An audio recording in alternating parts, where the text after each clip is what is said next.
Well, that was a certainly a game. If you could call it that. It was really hard to watch. That was a hard watch.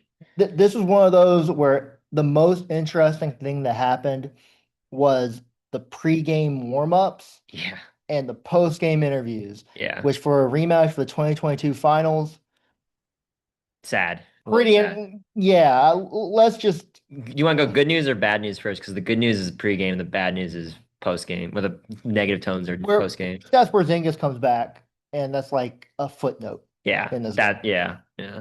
Let's start with the bad news because we're negative around here. Yeah. So Steve Kerr after the game was pretty angry. That's about as mad as you'll kind of see him. Mhm. He was not happy with their preparation. He said they made a bunch of game plan mistakes. They were gonna harp on before the game, like a bunch of back Yeah. cuts, all that type of stuff. Know your personnel, all Yeah. that things. But the thing is, he's done that before. What Yeah. what made this one so striking was he, for the first time this year, said, "We are destined for the plan." He's like, "We were trying to Yeah. get the sixth seed. That's not happening." We're hopeful we could try to get the eighth seed. That's also a little out of reach. He also kind of said like seventh seed is also kind of out of the picture Yeah, too. yeah. I mean, they know they are going to be in the plan, and And they've known this for a minute. That's what he was also saying. Like they've kind of talked about it, but the fact he's saying it publicly, Steve Kerr never goes to a press conference without doing something intentionally. He meant it. He meant something when he yes. said we are going to be in the play-in. And he said we have to be prepared for the plan multiple times. Like that Yeah, was, he was taking the gloves off. He was like, "Okay, this is just how it is." yeah, And he's like, "Look, we're waiting for Steph to come back. They've been waiting for Steph to come back since January 31st." yeah. They're waiting for Moses. They're waiting for Al. They have to be ready for when they come back. And even then, it might not be enough. Right. Just noting that.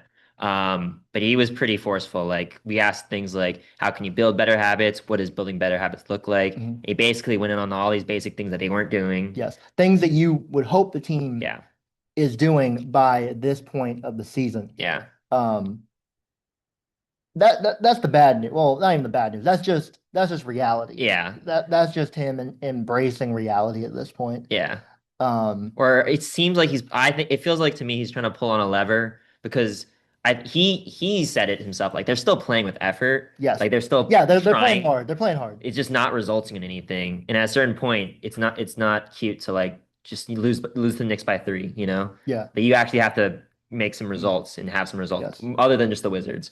And again, he said it. He like they don't have as much talent, and that can be frustrating sometimes. But like he talked about like the emotional and the spiritual. Yes. Like that was interesting too. Right. Um, Which again, we're not, well, we're in the locker room after the game. We're not in the locker room like when when he's saying we're it, yeah, saying all these things. They are playing hard. yeah, That's like you can't take that away they from him. haven't like they haven't we watched the Wizards. Yeah, we've watched the Like Grizzlies punt games. literally the Jazz were trying to lose the game and then the Warriors still somehow lost that. Um Like Hinston shout out let's talk about the pregame. good news, Good which is news. pregame. Just to set the scene, we're walking from Monica's Deli. Great deli. Phenomenal sandwich, by the Yeah. way. The Tuca sandwich, great. Yes. And we're walking to TD Garden, go through security.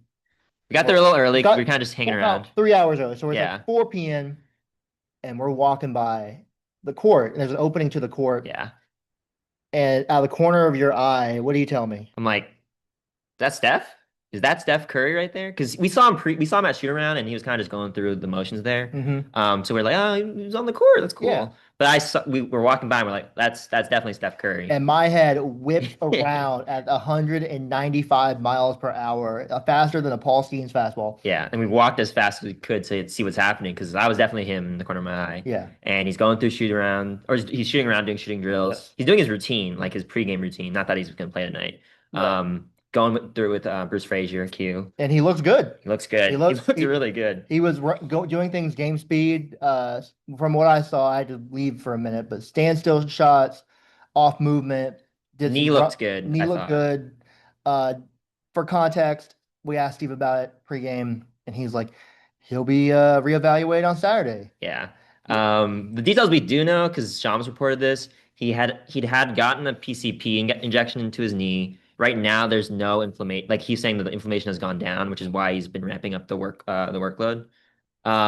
He had an individual workout today, an individual workout on Tuesday. So this whole week he's been able to get in some work Mhm. where as the previous week he wasn't able to. Yep. So it has been a big step in terms of like getting Yep. ramping up and everything. Which even if he's reevaluated on, on 21st. Saturday, Yeah. they're playing the Hawks that day. Probably won't play. Banish the thought of him playing against the Hawks from your mind. Yeah. The Warriors, if there's one thing Steve loves to talk about more than effort, is ramping up. Making sure they're ready in a Yeah. spot where they're ready. Yes. Um, So you're not rushing Steph back. Guy Santos had a killer line in the post game just now, where he said we could win 13 in a row, we could lose 13 in a row.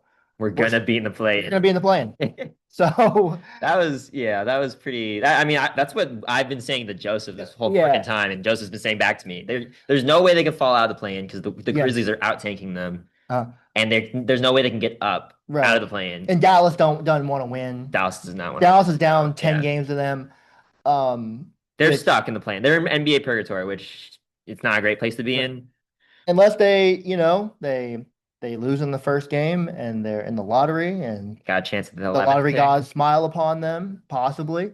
But Yeah, a little bit more on topic. I mean, this is a brutal stretch for the Warriors. This yeah, is the third of 6 road games, 6 games in 9 days, which means I believe it's 2 stretches of 3 and 4. 3 and 4, which is horrendous. So that's basically 6 and 8 games, six games in 8 days, which is freaking crazy. That Yeah. is a lot of games and a lot of time. I mean, we were kind of complaining about like, I think Steve was like, we can't use that to complain about anything. Yeah. Guy Santos said that you can't use that to complain about anything. But that's still a brutal stretch, and all of it's on the road. Yes. And I'm just doing this first 3 and 4 game road trip, and I'm already exhausted. Like it's awful. I had a migraine yesterday, so I could not imagine traveling as a player and playing another game. Granted, they are flying first class. They're flying The first office class. class They is don't have to fine. worry about, trains and Yeah. tornadoes for the most part. Yeah. Fun stories that if you ever meet us in person, we'll tell you about it. Yeah. But Anything else? they've got a day off, and then they're playing. It gets easier. They play the Eastern Conference leading Pistons in Detroit. Yeah. That's a physical team. And Yeah. I don't think the Warriors exactly have the horses this year to handle that type of team. And then after that is we've been calling it the Kaminga Bowl. Yeah. They're going to play the Hawks, who have won, I believe it's now, 11 games in a row. The funny thing about the Hawks winning 11 straight is they barely made any movement in the standings. That's how crazy the East is right now. That is the most Hawks thing of all time. Yeah. Um, Kuminga, we'll see. It'll be fun if Porzingis and him can play because, Yeah. Someone has to win that trade. and there will be plenty of overreactions. I really the thing about this team is, as Steve finally said, they're gonna make the play-in. Yeah. These games don't really matter, Yeah. which is crazy to think about. A month and left in say, the season. Yes, which I think says something about the NBA too, that we are a month. There's a month left in this, or a little bit less than a month, 3 weeks left in the season, and most of these teams the bottom teams are irrelevant. I just don't. This is my thing with the plan. Like the Warriors and the Blazers are clearly not as good as the Clippers and the Suns. And if we didn't have a play-in, we would just have the teams that are probably going to be in actual playoffs. Yes. Same thing like a year ago when the Warriors lost to the Clippers at 7th seed or were the weird playing thing there. And then they beat the Grizzlies. Yeah, like Raymond was like, you can go get some food in the coach's room. Sidebar. Anyway. Yeah, no, it's just like I don't think the plan doesn't do a good job of weeding teams out. It just seems pretty Yeah. pointless I mean, to put us all through this. they don't. The counterpoint to that would be would the Warriors be looking to bring Steph back if there was no plan? I guess the season would be done if this was maybe he comes back sooner because you can't slip past 8 if you know what I mean? Which maybe that risks his health and everything. Yeah, which again is hypothetical, which is an NBA fan's favorite thing is do hypothetical arguments. Yeah, we're a whiny bunch. Everything that needs fixes and everything. But I mean, yeah. Anything else, Jojo? Got a nice cannoli today. Great That was cannoli from yeah. Mike's, which is pretty close to where Monica's was. Shout out our colleague Danny Emmerman. Just showed us around Boston. San Francisco Standard. Yeah, Boston boy. Told me to walk around Beacon Hill, which was a great decision. Yeah. We're here in TD Garden. Great court. Love the parquet. By the way, not the real Boston Garden. Let's put that out there. No. Um, Crowd was a little quiet, I gotta say, because they were watching the Warriors just not be that entertaining. Yeah. I will say we're not sitting courtside because they are literally turning this into a Bruins ice rink right now. So we're stuck in the press conference room. But you Yeah. know what? We are somewhat close to the court, Yeah. kind of.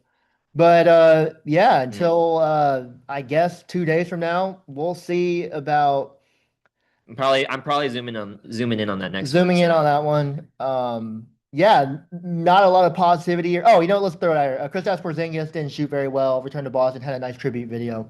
great tribute video. He had a lot of memories, a lot of stuff with the fans. We both wrote about it. You should go read that. Yes. Read mine on Clutch Points. Mine on the Mercury News, East Bay Times. And with that, that is the fourth episode of the Kenzo and JoJo show.